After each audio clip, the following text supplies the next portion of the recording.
Hello Taurus, ito yung reading mo for August 24 to 31. Ano ba yung mga ganap? Mga pwedeng mangyari or dapat malaman, Taurus. Maraming salamat sa iyong suporta, Taurus, kung like ka nakasubaybay sa readings ko. Kung bago ka naman, don't forget to like, follow, or subscribe. Regarding mga personal readings, dumiretso po kayo sa aking FB page. Doon po ako nag-entertain ng mga bookings, inquiries. Shoutout sa mga nag-avail ng subscription, nag-avail ng membership. Maraming salamat sa pagtangkilik, sa support.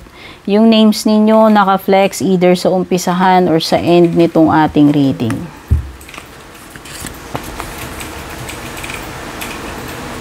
Intention, meron kang nurtured, meron kang certain,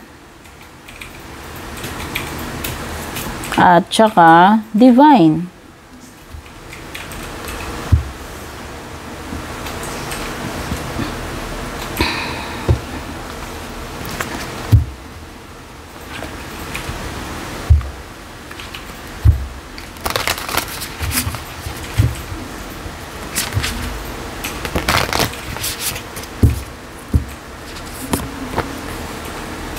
Emotions are running high. You also have cardinal moon. Be bold and make the first move. Tapos meron kang new moon eclipse. Expect powerful change. Wow. So, merong something big time or powerful na mangyayari. Ano? Taurus, yun yung sinasabi dito. At you have Aries energy. It's time to take action. New moon and Aries.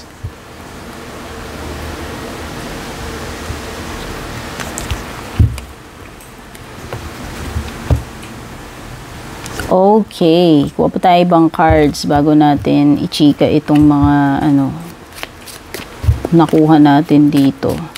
Ito namang mga bilog na cards. Ano pa ibang paparating sa iyo, Taurus?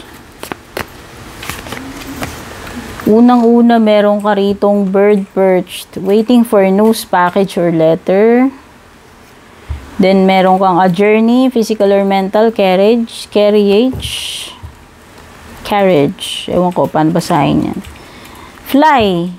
A period of ill health, depression. Ako, yun lang. May something about health at saka a younger man, dealing sa relationship with a younger man.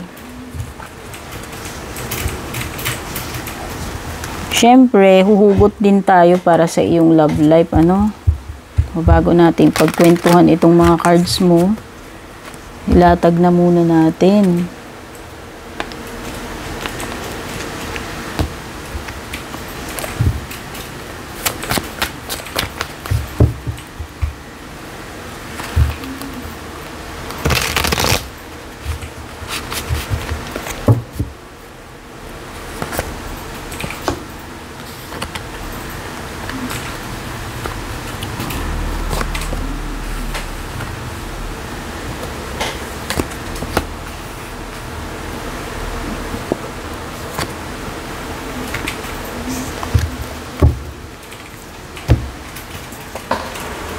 Okay, yung unang card mo is intention, winter. So, winter ito eh. So, may you be called to begin. Ang ibig sabihin nito, Taurus, no, if you are procrastinating something or matagal nang na-stuck yung project na yan, kung ano man yung dapat mong gawin, it's time to begin. No, maybe this week, August 24 to 31, ito na yung moment na sisimulan mo na ito kung ano man itong na put on hold na ito for the longest time. Okay? Kasi pwedeng may mga bagay ka na ideas or mga gawain na na-incubate mo, o maybe you are waiting for the perfect moment or opportunity, and ito na yon. It's time to to begin kung ano man itong dapat simulan na ito. No, this is the time na magkaroon ng realization itong mga ideas mo na ito. So, importante na maging patient ka sa sarili mo. At, mag-focus ka toward dito sa iyong goals. Nurtured. Nurtured card, may you be loved and cared for. Okay. This is taking care of your needs, Taurus, no? This is yung mga bagay na kailangan mong gawin para maprotektahan mo yung sarili mo. Kumbaga yung ano ba tawag doon? Self-care, self-love, ayan. Ito yung mga simpleng bagay na na dapat ginagawa natin sa sarili natin para naman ma-ensure natin na yung mga needs din natin napupunan. Okay? So it's kung paano mo yun na nga ibigay yung self-care and self-love, no? Importante 'yan. Siguro ibig sabihin yan, itong August 24 to 31, gagawin mo yung kung ano man yung mga usual na ginagawa mo para mapamper mo man lang yung sarili mo, pagbigyan mo man yung sarili mo, alagaan mo yung sarili mo, makapagpahinga, take time out na magawa yung mga bagay na gustong-gusto mong ginagawa. Yan. Basta, taking care of your needs. So, halimbawa, matagal ka nang hindi nakaka-visit sa doctor mo para makapagpa-check up or matagal ka nang hindi nakakapagpasalon. Yung mga ganon. Or, basta yung mga bagay na ginagawa mo para sa sarili mo. Okay? Kumbaga, sa wellness yan. Para sa wellness.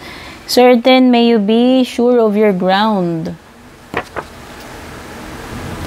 Ito kasing certain, dapat maging sigurado ka sa sarili mo Kumbaga, this is, pagkakaroon ng stable na pundasyon. So, kung inaapakan mo, gaano ka-solid ka ba dyan? Yun yung feeling ko dito sa certain. May you be sure of your ground. Sure ka na ba talaga dito sa, kumbaga, sa sitwasyon mo? Kaya mo bang panindigan? Naniniwala ka ba na na magagawa mo yan? Yung mga ganong bagay, gaano ka ka-sure yan? Gaano ka sure sa sarili mo? Ano yung mga foundations na yan? So, dinadoubt mo ba yung sarili mo? No? Gaano ka ka-confident about yourself, about your situation? Ito yun Sabi dito, yung advice sa'yo, may you trust your instincts, no? Magkaroon ka daw ng self-belief. Magkaroon ka ng solitary path na mag-nurture sa iyong dreams, sa iyong goals. Okay, this is having faith in yourself, confidence, and commitment. Okay, ito yun. Pagiging certain. Next card mo naman is Autumn card, which is Divine. May you find the bliss. Pag sinabi nating bliss, andito na lahat Kumbaga, everything is good. Kumbaga, all is well.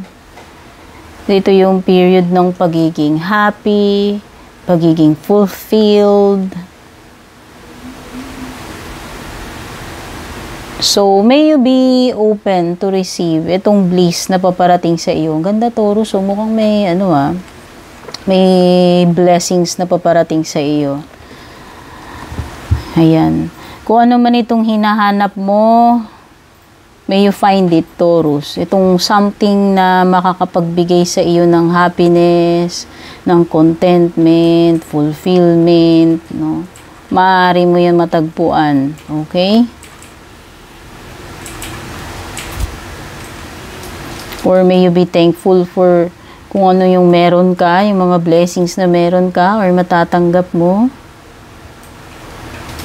Next na mga paparating sa iyo, meron kang bird perch, no? Waiting for news, package or letter. So, yan, baka kung ano man itong pinakakaabang-abangan mo na. Sabi ko nga parang kung ano man itong hinahanap mo. Isa pa to, no, na maaari mong matanggap. Ayan. Yung bliss na yan. Pero bukod pa dyan, meron kang, kung may hinihintay kang confirmation, news, sulat, anything na may nakasulat in paper, package, no, paparating na yan. A journey, either physical or mental, baka iba sa inyo may aktual na biyahe, or kung hindi man yung literal na biyahe, ibig lang sabihin ito, merong journey, may pagdadaanan. No, baka may mga transitioning na magaganap para sa iyo. Taurus, isa yan. Pwedeng physical or mental journey ito. Kaya sabi ko nga, kaya kahit pwedeng actual na biyahe, pero pwede rin something na, pagdadaanan mo. No?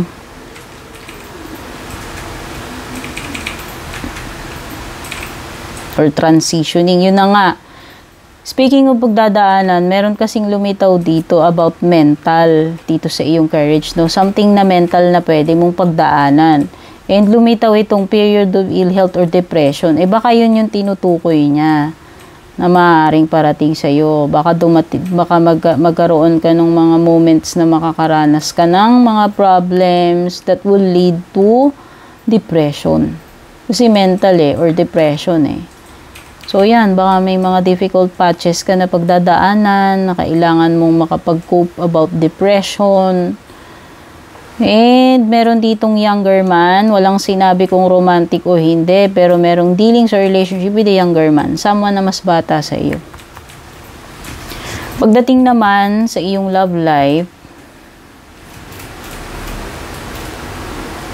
mistakes, misunderstood, victim, lost soul, releasing. Moving on.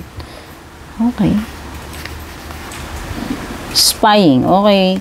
Yung mga nasagap na energy dito guys, take note. Hindi ito personal reading. Pwedeng hindi tutugma sa inyo. Pwede ring energy ng person mo, energy mo, or kung may iba pang person na involved dito sa situation ninyo. Minsan, sasabihin ng iba nangyari na sa kanila, minsan yung iba nangyayari pa lang, pwedeng sa iba mangyayari pa lang. Hindi ko po kontrolado yan. Okay? Feeling ko lang may mga misunderstanding sa inyo nitong person. Feeling ko lang merong isa sa inyo, feeling niya na siya yung naargabyado, siya yung nabibiktima dito.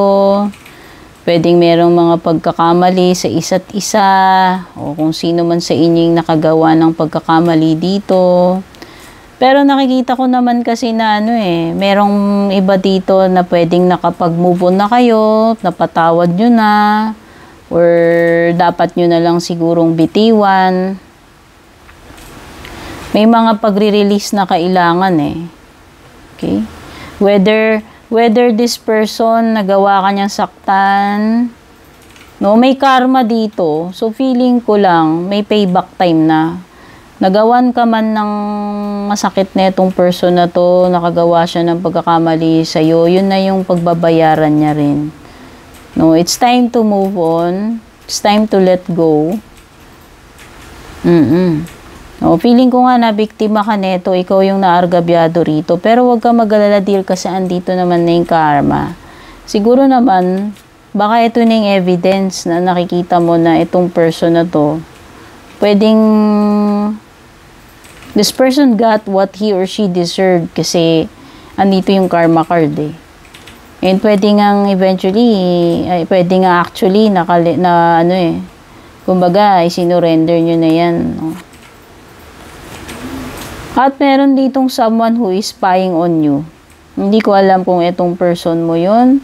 Pwedeng ikaw, itong nag-i-spy sa social media nito, o siya yung nag-i-spy sa'yo, Both ways, hindi ko alam kung sino sa inyo yan. Pero merong nag-i-spy or nag-i-stalk sa inyong dalawa. Siya man yan or ikaw. Tignan na natin yung past is past, pero parang may nag-i-stalk pa rin. Parang ganun. Tignan na natin yung closing messages or advice para sa inyo. Taurus.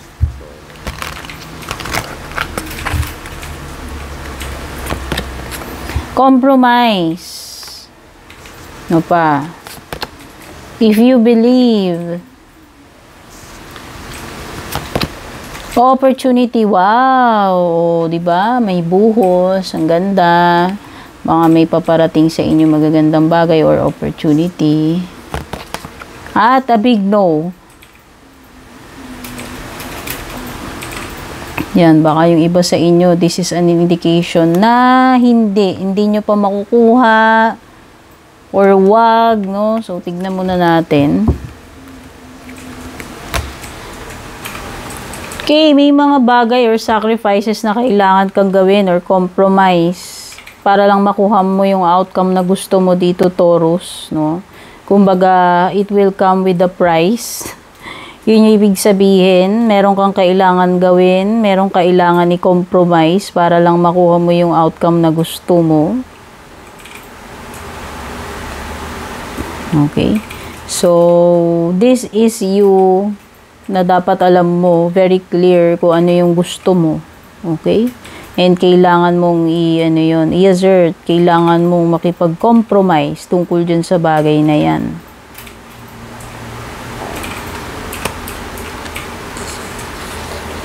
This is pagkakaroon ng agreement, no? Pwedeng pagkakaroon ng agreement sa both partido.